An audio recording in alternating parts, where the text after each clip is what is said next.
Christ. Avant de commencer, j'ai une petite annonce pour ceux qui se souviennent.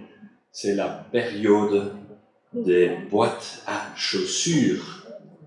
Des boîtes à chaussures qu'on remplit avec des petits cadeaux pour que les petits-enfants dans les pays pauvres ont quelque chose pour Noël. C'est ma femme qui s'en occupe. Je vais vous dire, déjà communiqué ceci.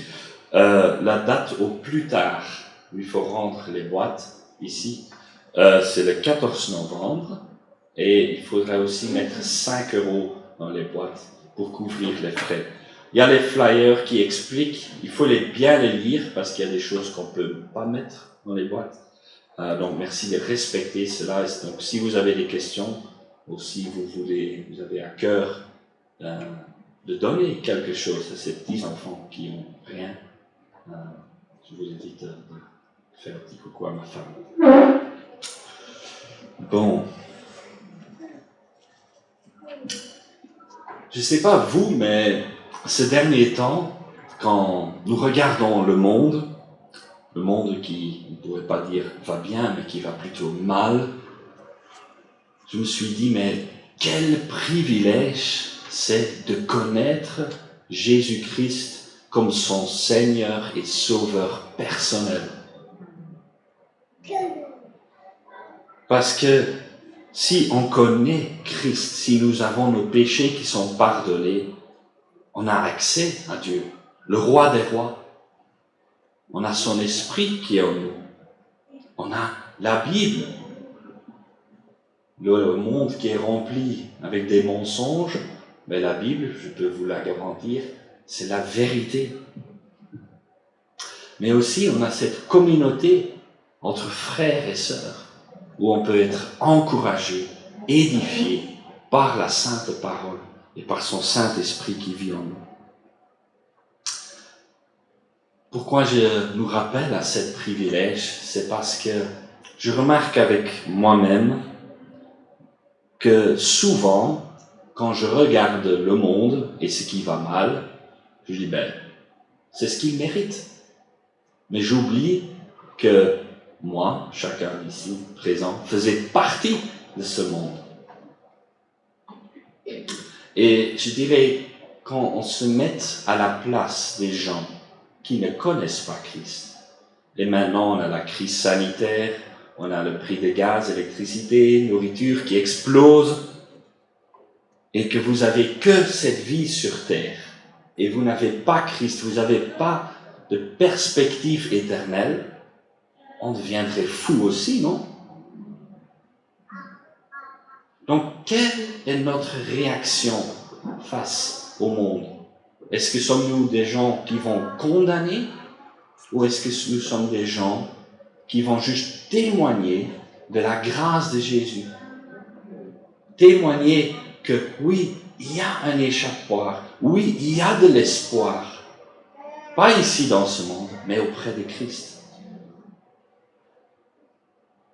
Et le passage que j'aimerais partager aujourd'hui avec vous ce matin témoigne justement de cette empathie, de cette grâce de Jésus.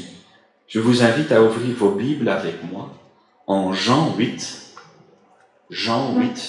le verset 1 à 11.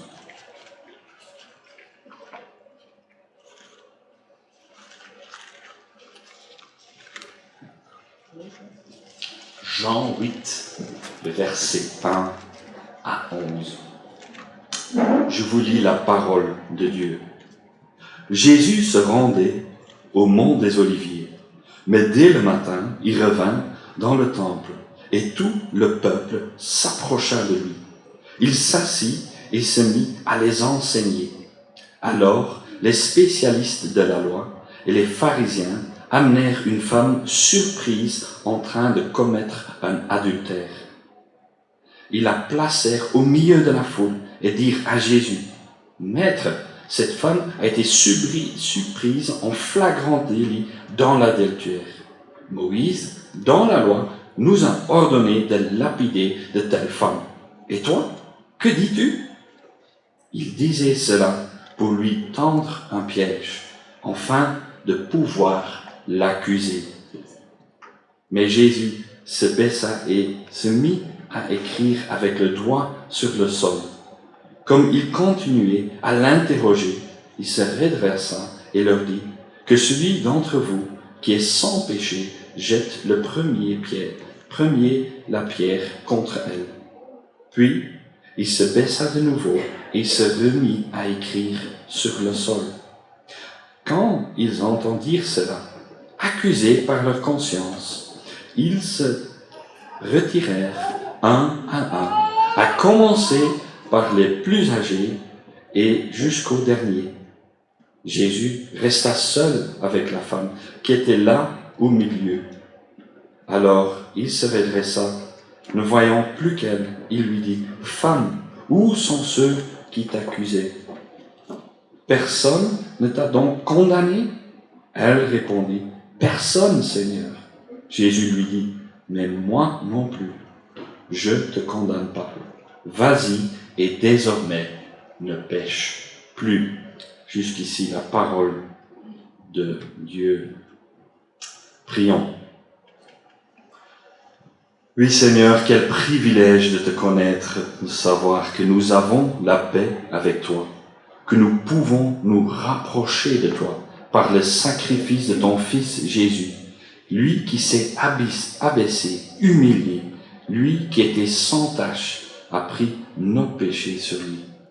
C'est lui qui a payé la rançon, afin de nous conduire à toi, afin que nous trouvons en toi notre pleine satisfaction, notre joie. Que tu me guides, que tu nous guides ce matin à travers ta sainte parole, qui a toute autorité et qui est tout suffisant, par ton Saint-Esprit, afin de nous transformer à l'image de ton Fils Jésus-Christ. Amen. C'est possible peut-être de baisser un peu le volume, je ne sais pas, pour moi ça semble fort. Merci. Avant de commencer, je voudrais dire ceci.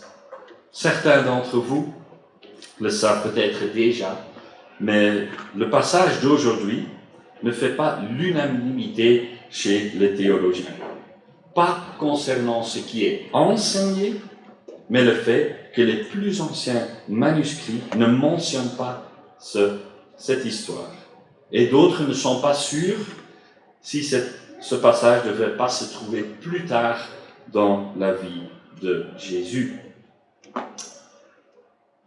Je ne vais pas me concentrer sur ce débat, ce serait dommage et on risquerait de miner le riche contenu de ce passage.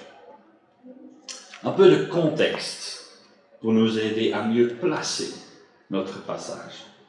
Dans les chapitres précédents, le chapitre 6 et 7, n'ont malheureusement pas le temps de les lire, l'auteur Jean veut nous montrer qui est Jésus et veut nous convaincre par les paroles et les actes de Jésus que Jésus est Dieu descendu sur terre.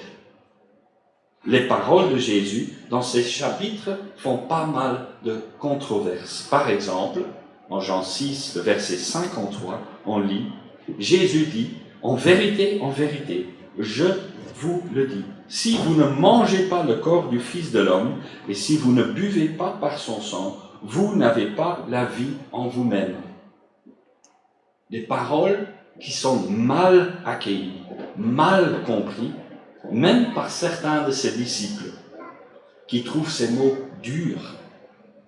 Mais Jésus ne va pas reculer. Et il dira au verset 65 du même chapitre 6, « Voilà pourquoi je vous ai dit que personne ne peut venir à moi, que cela ne lui soit donné par mon Père. » Au chapitre 7, c'est la fête des tentes. Une des 3 fêtes pèlerinages instaurées par Dieu pour rappeler au peuple juif que Dieu a pourvu quand le peuple juif était en chemin vers le pays promis. Jésus est donc à Jérusalem et il s'est mis à enseigner dans le temple. Beaucoup de gens viennent l'écouter, Le temple est rempli. Les gens pendent à ses lèvres. Jamais personne a parlé comme lui, nous dit le verset 46 du chapitre 7. Beaucoup de rumeurs concernant son personnage font le tour. Jésus est-il le Messie attendu? Les rumeurs, les enseignements de Jésus ne plaisaient pas du tout aux spécialistes de la loi et aux pharisiens. C'est eux qui dirigeaient le temple et ils avaient peur de perdre de l'estime. Les gens qui pendaient à les lèvres d'un fils de charpentier, ça n'allait pas. Ils avaient peur de perdre leur place et l'estimation que le peuple juif avait pour eux. Mais ce qui est paradoxal, c'est justement pendant cette fête des tentes, où le peuple juif est censé de rendre grâce à Dieu pour sa providence, les pharisiens et les scribes vont rejeter, vont attaquer le plus précieux que Dieu, par sa providence, a envoyé, son Fils Jésus-Christ. Et c'est là que nous arrivons à notre passage. La première partie, c'est le verset 1 à 9b. J'ai donné comme titre « Le piège de la loi ». Le piège de la loi. On voit que Jésus se rendait au mont des Oliviers pour être seul avec son Père, pour prier.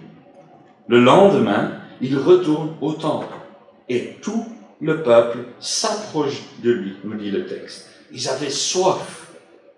Et Jésus se met de nouveau au milieu d'eux et se mit à les enseigner.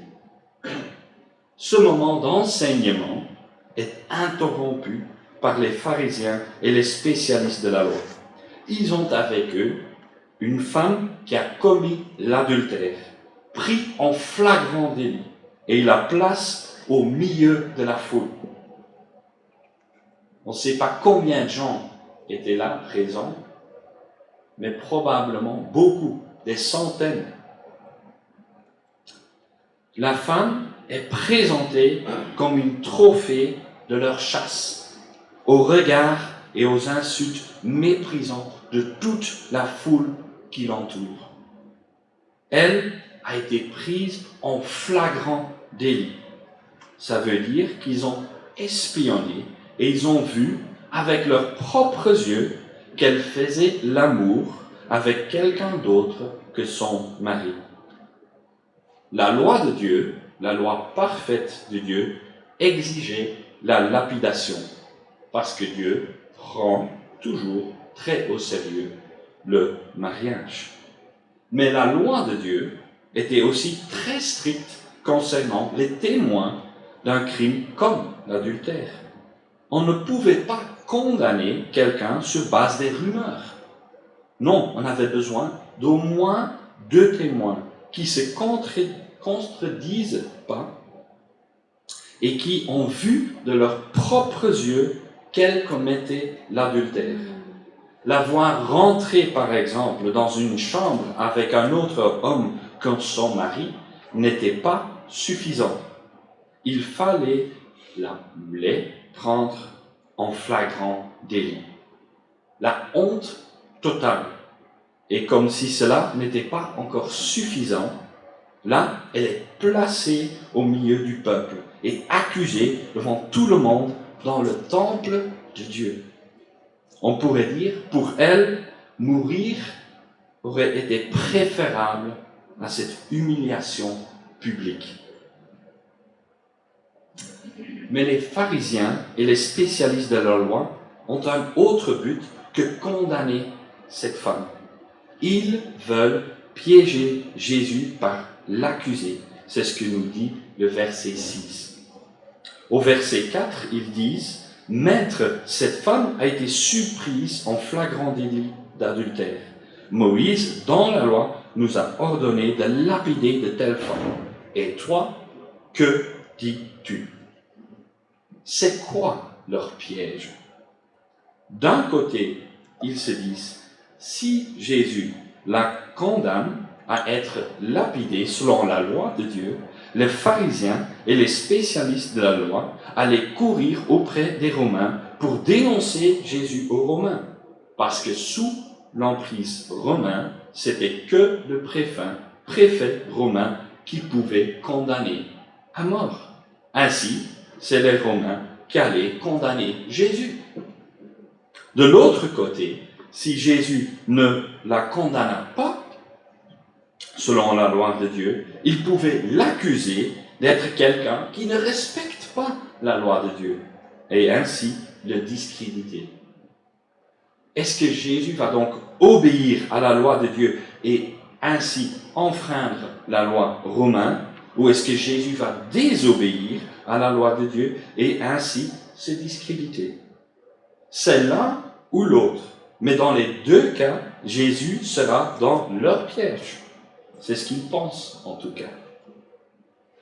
Les spécialistes de la loi et les pharisiens ne sont donc pas intéressés à ce que dit la loi, à ce que dit la parole de Dieu.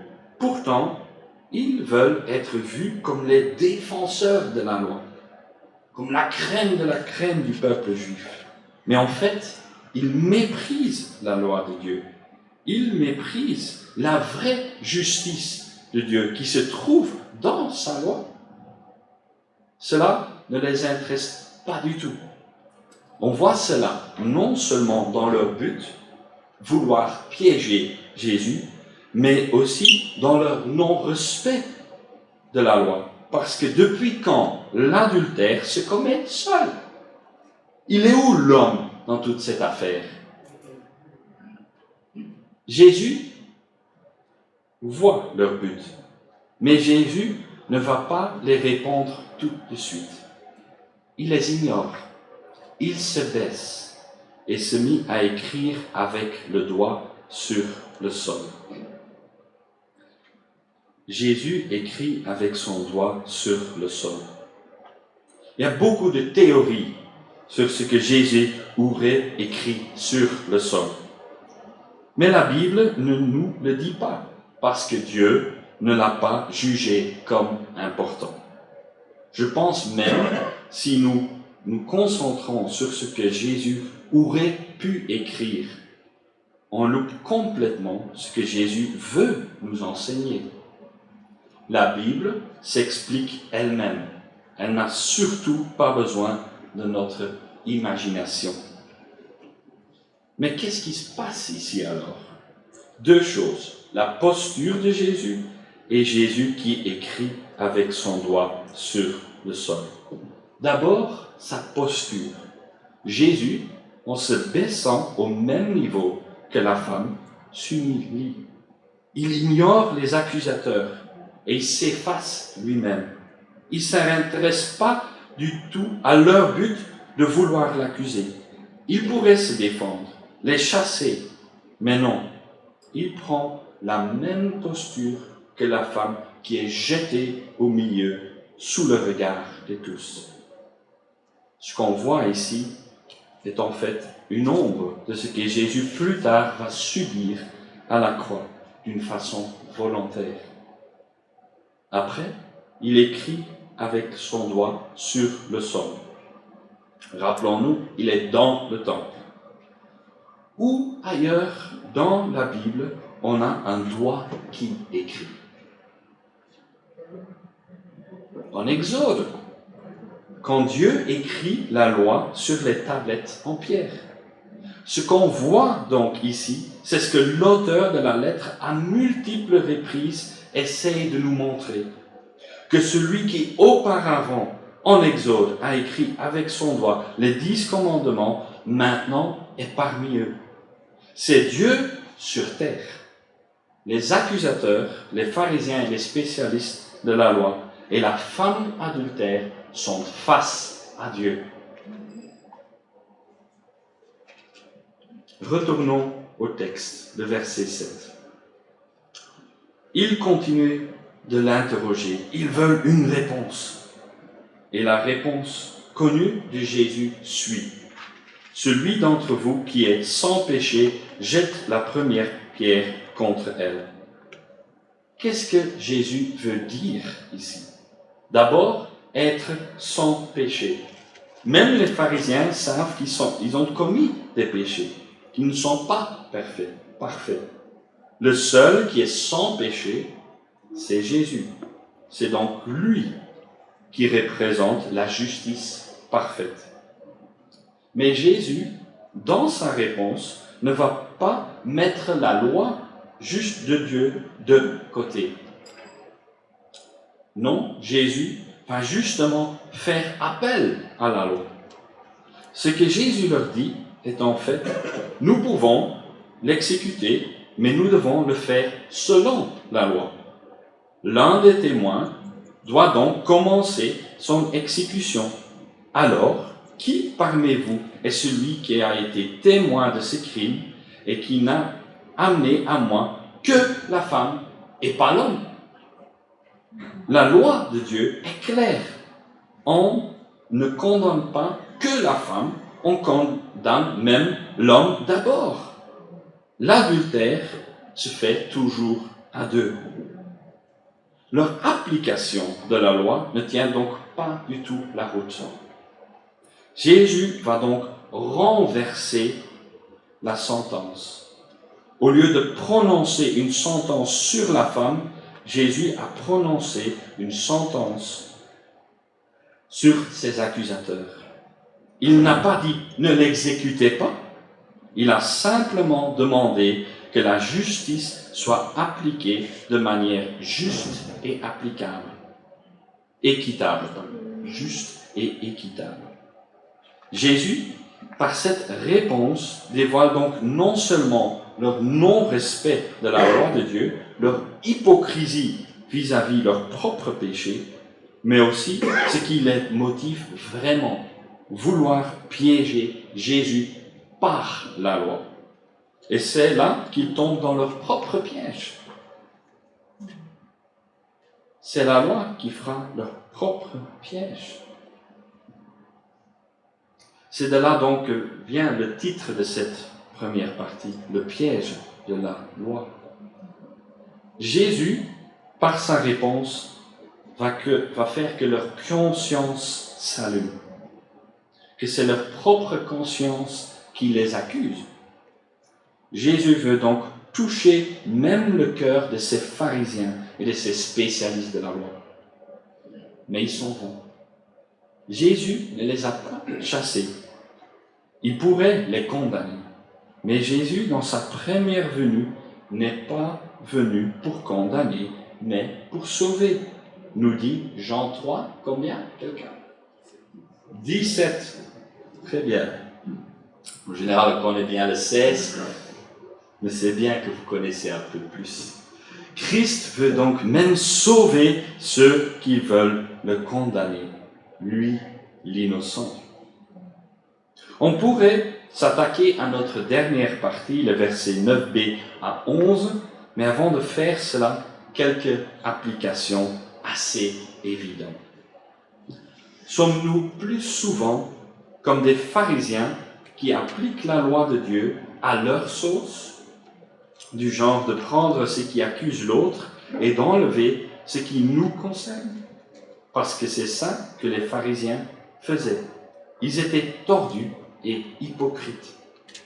Jésus ne les accuse pas d'être trop justes avec la loi, même pas de faire appel à la loi, mais c'est qu'ils appliquent la loi à leur sauce. Et ça, ce n'est plus la loi de Dieu. Ils ont donc tordu la loi parfaite de Dieu. La loi de Dieu a sa place aussi dans la nouvelle alliance. Elle est bonne. Elle est là pour discerner ce qui est bon et ce qui est mauvais. Mais elle nous accuse d'abord. Il est donc important d'être conscient de notre propre état pécheur, notre besoin de la grâce de Dieu avant que nous soyons capables de dire quoi que ce soit. Parce que tant que nous ne sommes pas conscients de notre être pécheur, mort dans nos péchés, aveugle et incapable de plaire à Dieu, on ne peut même pas commencer à goûter que est la grâce de Dieu. On est en fait au même niveau des pharisiens perdus. Retournons à notre dernière partie, le verset 9b à 11, auquel j'ai donné le titre « La repentance et la grâce ». La repentance et la grâce. Je vais vous le relire, ces quelques versets, à partir du verset 9b. Jésus resta seul avec la femme qui était là au milieu. Alors il se redressa, ne voyant plus qu'elle, il lui dit, « Femme, où sont ceux qui t'accusaient? Personne ne t'a donc condamné ?» Elle répondit, « Personne, Seigneur. » Jésus lui dit, « Moi non plus, je ne te condamne pas. Vas-y et désormais ne pêche plus. » Les accusateurs, ceux qui voulaient la condamner, les pharisiens et les spécialistes de la loi, sont partis comme accusés par leur propre conscience. Et la femme qui s'attendait à devoir mourir, on pourrait même dire, elle qui voulait mourir juste pour échapper à cette honte, maintenant se trouve face à Jésus le juste, lui qui pourrait la condamner, justement parce qu'il est sans péché. Rappelez-vous, c'est lui qui disait, celui qui est sans péché jette la première pierre. Jésus est sans péché, parce qu'il est Dieu. Et c'est dans la réponse de la femme que nous, on peut voir qu'elle est prête d'accepter son jugement. Elle reconnaît ses torts et elle reconnaît que le jugement de Jésus est juste parce qu'elle l'appelle Seigneur. Elle reconnaît donc sa faute et elle reconnaît la seigneurie de Jésus. Elle ne dit pas, ils sont tous partis, donc rien de grave, je peux retourner chez moi et vivre dans l'adultère. C'est pas grave. Ce n'est pas ce qu'elle dit. Et c'est là que Jésus dit, moi non plus, je ne te condamne pas. Et là, la femme adultère passe de la mort à la vie. De la femme qui voulait mourir par honte, mais aussi qui était prête à mourir pour l'adultère qu'elle avait fait. Et là, la femme, maintenant, peut vivre en tant que pardonnée. Les pharisiens voulaient qu'elle soit condamnée, mais Jésus voulait la sauver.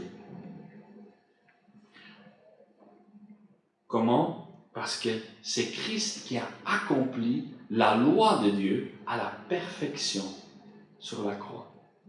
C'est lui qui a porté nos péchés.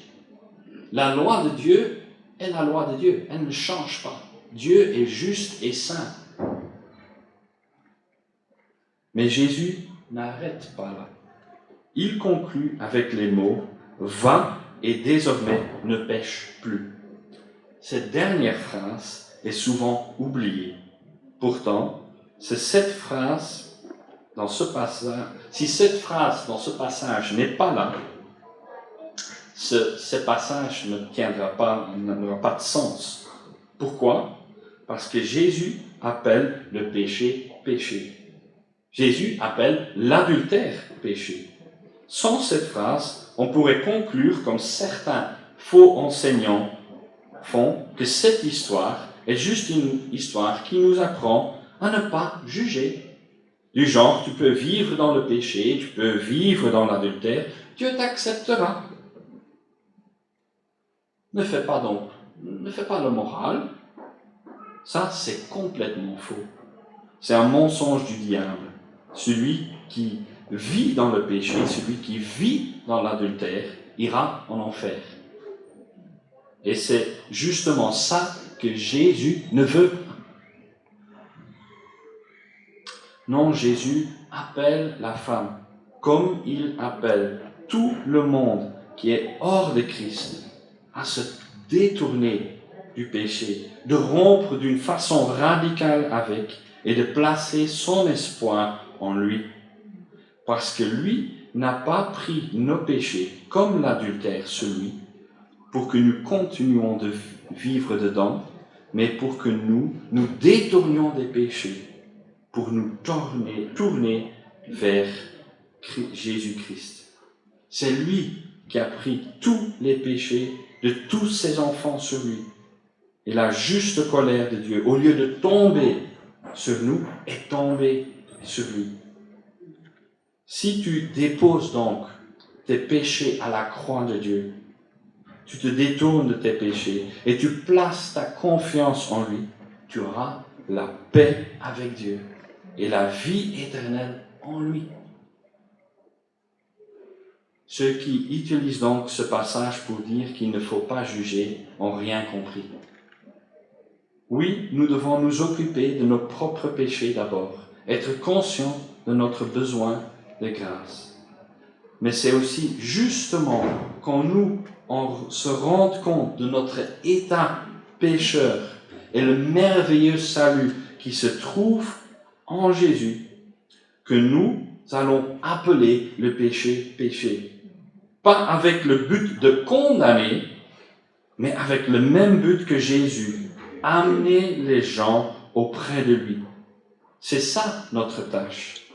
Et c'est quand nous sommes conscients de cette grâce, de ce privilège d'être enfant de Dieu, pardonné, lavé par le sacrifice parfait de Jésus, que nous témoignons de Jésus avec la même empathie et la même fidélité à la parole, comme Jésus l'avait fait pour cette femme adultère. Prions.